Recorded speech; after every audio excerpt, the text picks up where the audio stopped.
Good morning. I had to get my hair fixed early this morning, and then I went on to Walmart and picked up my groceries that I ordered.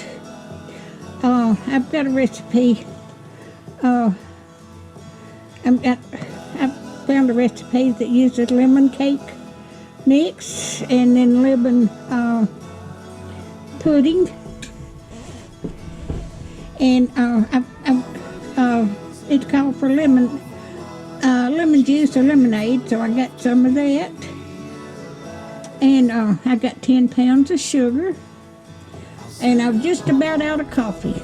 I don't ever want to run out of coffee. I've already had a cup this morning. All right. And I take this right here because I'm on arthritis medicine, and this is a generic Prilosec. This is over the counter. So I take this to keep from getting a bleeding ulcer.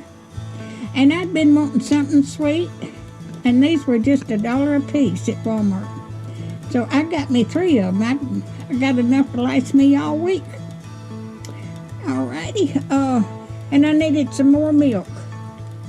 So I got me some milk. And grape juice is good. They say it's good for cholesterol in your heart. Because I asked a nurse one time, I heard that people overseas had wine with every meal, and it was good for their health. And she says grape juice does the same thing. So I got grape juice. That's Concord grape juice, and I got the family size, so that's going to last me a while. All right. If you like my videos, just like, share, and subscribe, and hit that little bell when you want to be notified when I got another video. Thank y'all so much for watching, and y'all have a wonderful week. Thank you so much.